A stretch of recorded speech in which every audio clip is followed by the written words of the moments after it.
जब परिस्थितियाँ सही न जाएं, तो इंतज़ार कर लेना।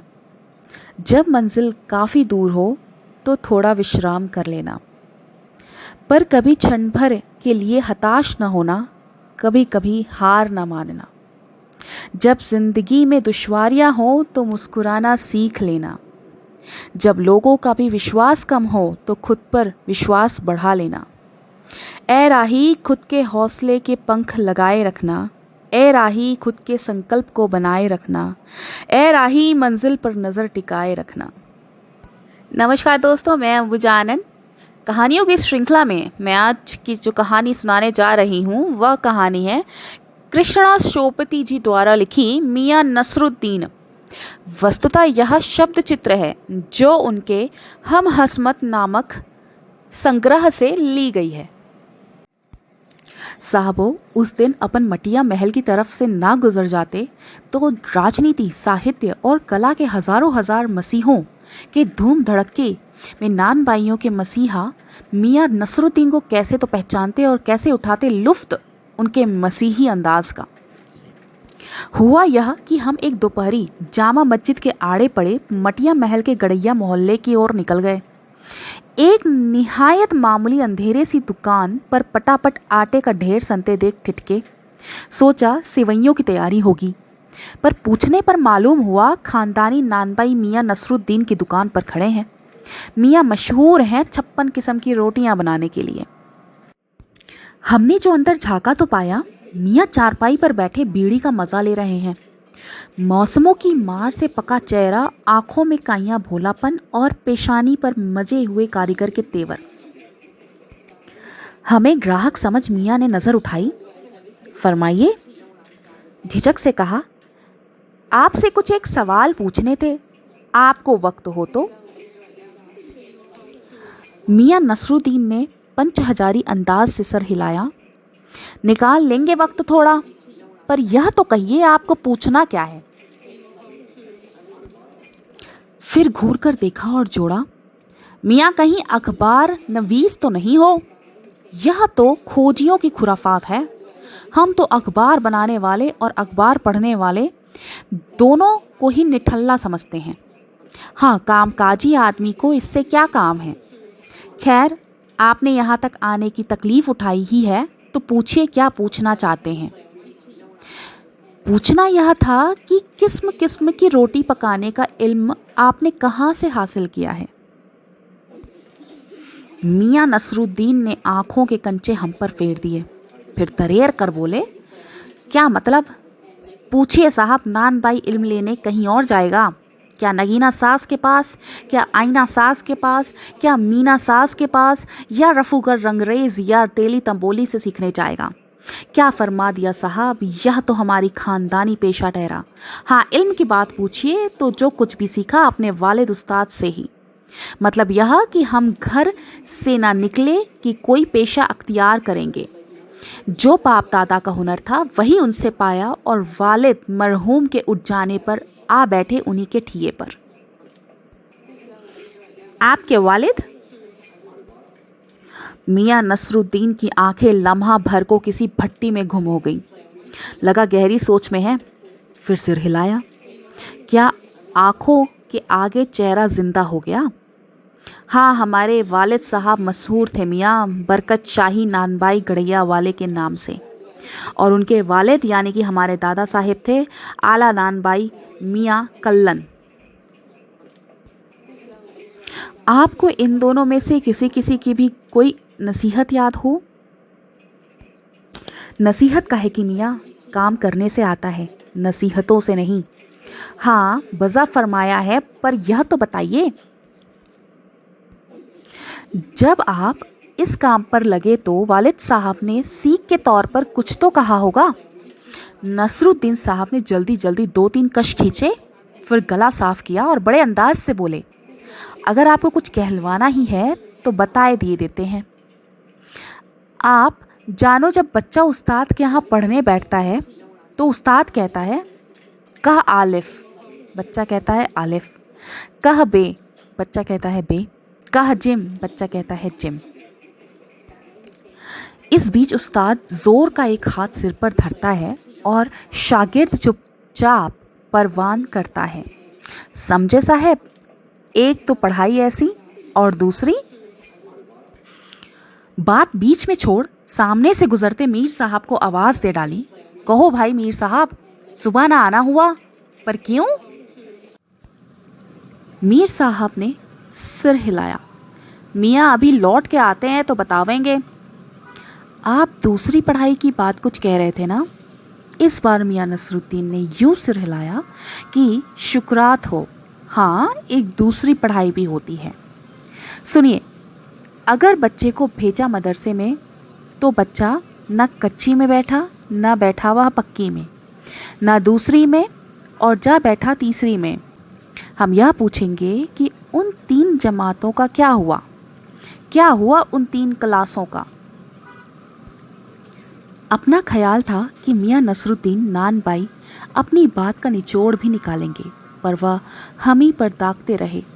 आप ही बताइए, उन 2-3 जमातों का हुआ क्या?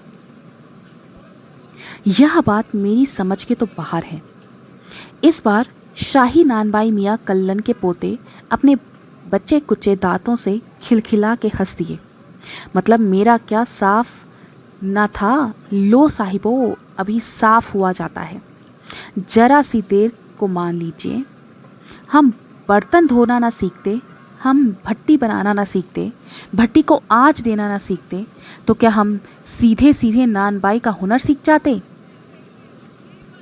मियाँ नसरुद्दीन हमारी ओर कुछ ऐसे देखा किए कि उन्हें हमसे जवाब पाना हो। फिर बड़े ही मज़े अंदाज में कहा, कहने का मतलब साहिब यह कि तालीम भी बड़ी चीज होती है। सिर हिलाया, है साहब, माना। मियाँ नसरुद्दीन जोश में आ गए। हमने न लगाया होता खोमचा तो क्या आज यहाँ बैठे होते?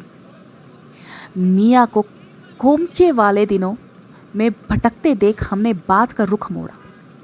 आपने खानदानी नानबाई होने का जिक्र किया, क्या यहाँ और भी नानबाई हैं? मियाँ ने घूरा, बहुतेरे, पर खानदानी नहीं।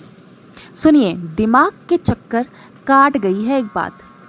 हमारे बुजुर्गों से बादशाह सलामत ने यूं कहा, मियाँ नानबाई कोई नई चीज खिला सकते हो? हुक्म कीजिए जहां पना। बादशाह सलामत ने फरमाया, कोई ऐसी चीज बनाओ जो ना आग से पके ना पानी से बने। क्या उनसे बनी ऐसी चीज? क्यों ना बनती साहब, बनी और बादशाह सलामत ने खूब खाई और खूब सराही। लगा हमारा आना कुछ रंग लाया। बेसब्री से पूछा, वह पकवान क्या था? कोई खास सी चीज होगी? मियाँ कुछ देर सोच में खोए रहे। सोचा पकवान पर रोशनी डालने को है कि नसरुद्दीन साहब बड़ी रुखाई से बोले, यह हम ना बतावेंगे। बस आप इतना समझ लीजिए कि एक कहावत है ना कि खानदानी नानबाई कुएं में भी रोटी पका सकता है। कहावत जब भी गढ़ी गई हो, हमारे बुजुर्गों के कर्तव्य पे ही पूरी उतरती है। मज़ा लेने के लिए टोका, कहावत यह सच्ची भी है कि? मियाँ ने तरेरा, और क्या झूठी है? आप ही बताइए, रोटी पकाने में झूठ का क्या काम? झूठ से रोटी पकेगी? क्या पकती देखिए कभी? रोटी जनाब पकती है आँच से, समझे? सिर हिलाना पड़ा। ठीक फरमाते हैं। इस बीच मियाँ ने किसी और को पुकार लिया, मियाँ रहमत, इस वक्त किधर को? अरे वह लौंडिया ना आई रुमाली लेने, शाम को मकवा लीजो। मियाँ, एक बात और आपको बताने की जहमत उठानी पड़ेगी। मियाँ ने एक और बीड़ी सुलगा ली थी, सो कुछ फुर्ती पा गए थे। पूछिए। अरे बात ही तो पूछेगा, जान तो ना ले लेंगे? उसमें भी अब क्या देर, 70 के हो चुके। फिर जैसे अपने से ही कहते हो, वालिद मरहूम तो कूच किए 80 पर, क्या मालूम हमें इतनी मोहलत मिले ना मिले। इस मजमून पर हमसे कुछ कहते ना बन आया तो कहा, अभी यही जानना था कि आपके बुजुर्गों ने शाही बावर्ची खाने में तो काम किया ही होगा। मियाँ ने बेरुखी से टोका, वह बात तो पहले ही हो चुकी ना। हो तो चुकी साहिब, पर जानना यह था कि दिल्ली के किस बादशाह के यहाँ आपके बुजुर्ग काम किया करते थे। अजय साहेब, क्यों बाल की खाल निकालने पर तुले हो?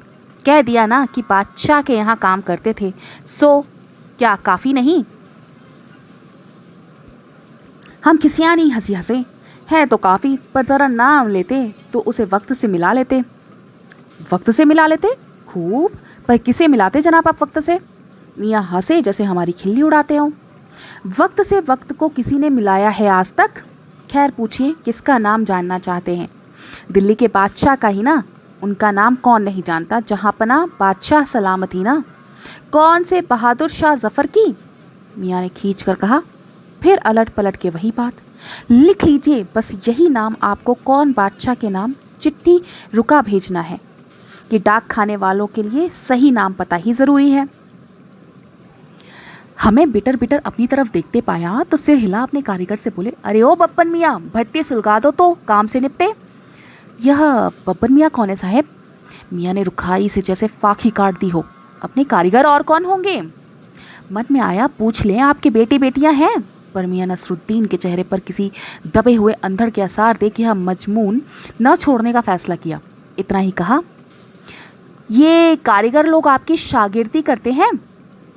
खाली शागिर्दी ही नहीं साहेब, गिन के मजूरी देता हूँ। 2 रुपए मन आटे की मजूरी, 4 रुपए मन मैदे की मजूरी। हाँ, ज्यादातर भट्टी पर कौन सी रोटियां पका करती हैं? मियाँ को अब तक इस मजमून में कोई दिलचस्पी बाकी न रही थी, फिर भी हमसे छुटकारा पाने को बोले, बाकरखानी, शिरमाल, ताफ्तान, बेसनी, खमीरी, रुमाली, गांव, दीता, गाजेबान, तुनकी। फिर तेवर चढ़ा, हमें घूरकर कहा, तुनकी पापड़ से ज्यादा महीन होती है। महीन? हाँ, किसी दिन खिलाएंगे आपको। एकाएक मियाँ की आंखों के आगे कुछ कौंध गया। एक लंबी सांस भरी और किसी गुमशुदा याद को ताज़ा करने को कहा। उतर गए वो जमाने और गए वे कद्रदान जो पकाने खाने की कद्र करना जानते थे। मियाँ आप क्या रखा है? निकाली तंदूर से, निगली और हजम।